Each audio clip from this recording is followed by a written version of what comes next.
Factors affecting the rate of enzyme action में सबसे पहला फैक्टर हम डिस्कस करेंगे एंजाइम कंसंट्रेशन। एंजाइम कंसंट्रेशन पे rate of reaction directly depend करता है। जब किसी भी रिएक्शन में सबस्ट्रेट की कंसंट्रेशन अनलिमिटेड हो और एंजाइम्स जो हैं वो लिमिटेड हों। अब सबस्ट्रेट तो प्रेजेंट हैं, लेकिन क्योंकि एंजाइम्स कम हैं तो सबस्ट्रेट जो हैं वो सिर्फ लिमिटेड नंबर ऑफ एंजाइम की एक्टिव साइट के साथ बाइंड करके जो हैं वो प्रोडक्ट में चेंज होते हैं। अगर उस टाइम पे जब सबस्ट्रेट अनलिमिटेड हैं, एंजाइम्स का रेट जो है या एंजाइम्स की अमाउंट जो है वो इंक्रीज कर दी जाए तो रिएक्शन रेट भी डबल हो जाएगा। और लेकिन क्योंकि जितने ज़्यादा एंजाइम होंगे उतनी ही ज़्यादा एक्टिव साइट्स होंगी, और जितनी ज़्यादा एक्टिव साइट्स होंगी उतने ही अनलिमिटेड सबस्ट्रेट जो है उनके साथ अटैच होंगे और प्रोडक्ट्स में चेंज होंगे और रिएक्शन का रेट जो है वो डबल ट्रिपल हो जाएगा।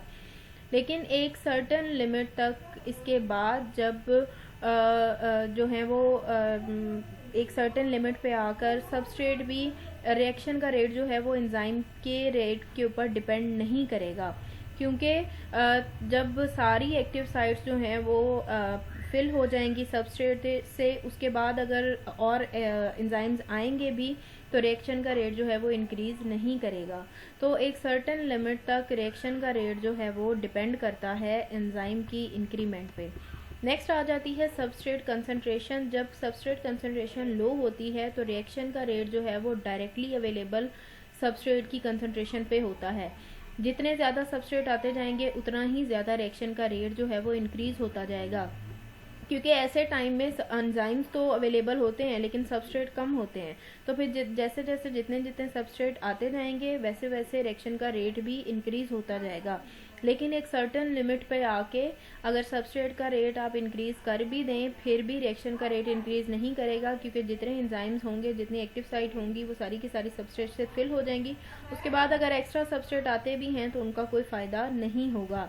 यहाँ पर डायग्रामेटिक रिप्रेजेंटेशन दिखाई गई है कि किस तरह से रिएक्शन रेट और सबस्ट्रेट रेट जो है वो सबस्ट्रेट कंसंट्रेशन जो है वो एक दूसरे के ऊपर डिपेंड करते हैं। नेक्स्ट आता है टेम्परेचर। एंजाइम का जो रिएक्शन का रेट होता है वो डायरेक्टली डिपेंड करता है टेम्परेचर पे। टेम्परेचर के इंक्रीज करने से रिएक्शन का रेट भी इंक्रीज करता है, but up to certain limit. Enzyme जो है वो एक मैक्सिमम रेट पे, एक मैक्सिमम टेम्परेचर पर अपनी बेस्ट फंक्शनिंग शो करते हैं। उस टेम्परेचर को ऑप्टिमम टेम्परेचर कहा जाता है। जैसे कि ह्यूमन बॉडी का ऑप्टिमम टेम्परेचर जो है वो 37 डिग्री सेल्सियस है।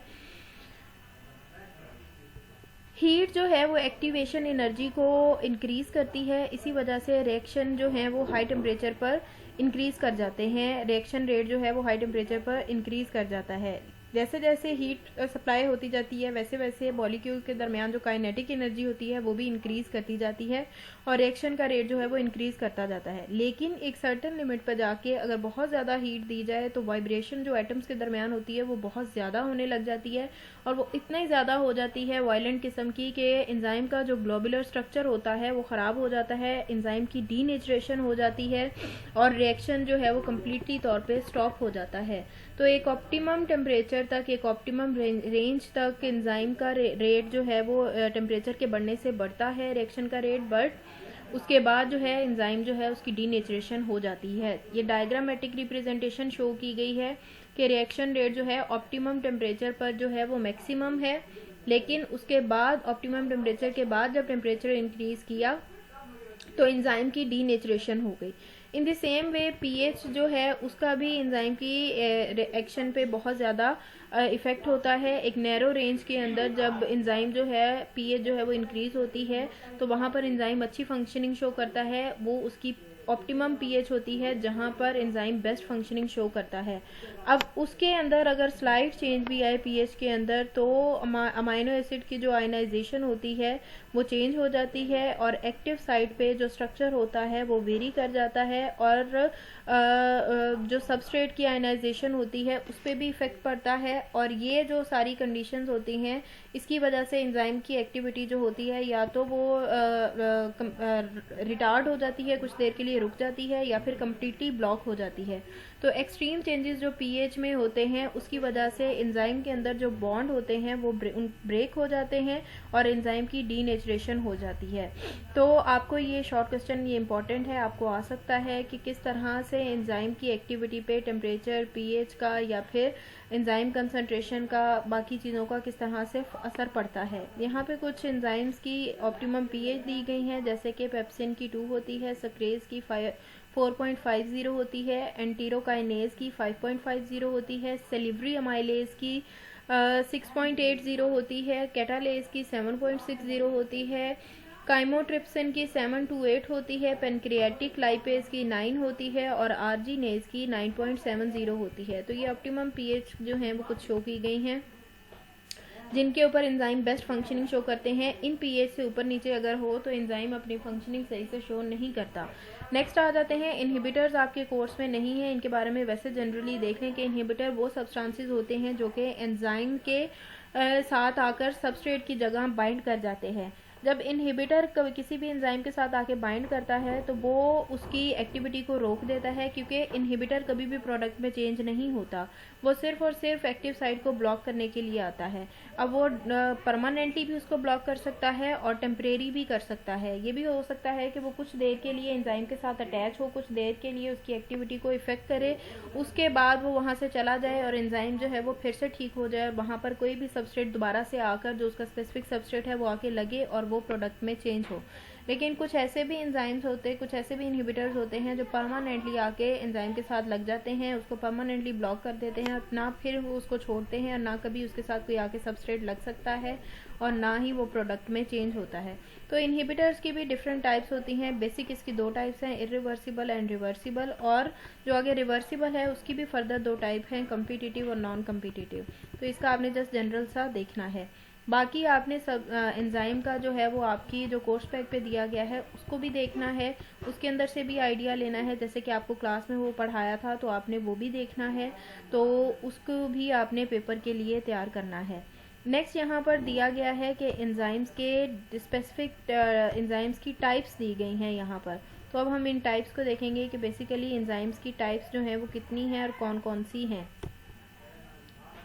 तो बेसिकली एंजाइम्स जो हैं उनकी जो बेसिक टाइप्स हैं वो 6 हैं, जिसके अंदर हम देखते हैं कि सबसे पहली हैं हाइड्रोलेजेस, उसके बाद ऑक्सीडोरिडक्टेजेस, लाइएजेस, ट्रांसफरेजेस, लाइगेजेस और आइसोमरेजेस।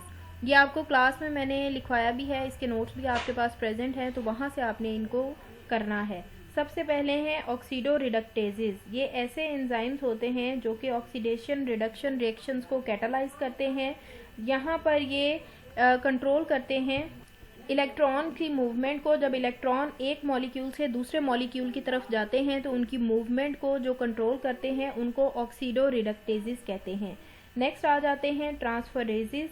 ये हेल्प आउट करते हैं ट्रांसपोर्टेशन में डिफरेंट फंक्शनल ग्रुप्स की अमंग एक्सेप्टर्स एंड डोनर्स। जो एक्सेप्ट करता है उसको एक्सेप्टर कहते हैं और जो डोनेट करता है किसी भी चीज़ को, इलेक्ट्रॉन को या फंक्शनल ग्रुप को, उसको डोनर कहते हैं। तो फंक्शनल ग्रुप्स की जो देता है फंक्शनल ग्रुप उसको डोनर कहते हैं और जो फंक्शनल ग्रुप को लेता है उसको एक्सेप्टर कहते हैं। तो फंक्शनल ग्रुप्स की मूवमेंट को ये कंट्रोल करते हैं। उसके बाद अगले आ जाते हैं हाइड्रोलेजेस। ये जो हाइड्रोलिसिस रिएक्शंस होते हैं उनको कंट्रोल करते हैं by adding water in them, और इसके अलावा बॉन्ड्स वगैरह को ब्रेक डाउन करने में हेल्प आउट करते हैं और रिएक्शन को स्टेबलाइज करते हैं। नेक्स्ट आ जाते हैं लाइएजेस। लाइएजेस का फंक्शन होता है कि ये वाटर, कार्बन डाइऑक्साइड और अमोनिया को या तो डबल बॉन्ड के अंदर ऐड करते हैं या फिर उनको उसके अंदर से एलिमिनेट करते हैं। तो ये डबल बॉन्ड को की फॉर्मेशन और उनकी ब्रेकडाउन में फंक्शनिंग शो करते हैं। इसके बाद आ जाते हैं आइसोमरेजेस। इन जितने भी मॉलिक्यूल्स होते हैं उनके स्ट्रक्चर्स में जो वेरिएशंस आती हैं उन वेरिएशंस को मेंटेन करने में, स्ट्रक्चर्स को चेंज करने में ये फंक्शनिंग शो करते हैं। और मॉलिक्यूल्स की जो शेप चेंज होती है वन फॉर्म टू अनदर उसको मेंटेन करते हैं, तो उसमें इनकी फंक्शनिंग होती है। लास्ट आ जाते हैं लाइगेजेस। ये एंजाइम्स जो हैं लाइगेशन प्रोसेस जो होती है उसको कंट्रोल करते हैं। उसके अंदर जितनी फंक्शनिंग होती है उनको मेंटेन करना इन एंजाइम्स की रिस्पॉन्सिबिलिटी होती है। तो ये जो आपको एंजाइम्स की 6 बेसिक टाइप्स बताई हैं, आपने इन टाइप्स को करना है, इनके फंक्शंस को याद करना है। इसके अलावा एंजाइम की कैरेक्टरिस्टिक्स, उनके फंक्शन, उनकी टाइप्स, को एंजाइम्स, को फैक्टर्स और factor affecting the rate of enzyme action, इनको करना है। इसके अलावा कोर्स पैक से भी आपने इनको देखना है जो वहाँ पर बताया गया है। यहाँ से आपको इसका जनरल आइडिया दिया है, क्लास में आपको कोर्स पैक से भी बताया गया था, तो आपने वहाँ से भी इनको डिस्कस करना है और तैयार करना है।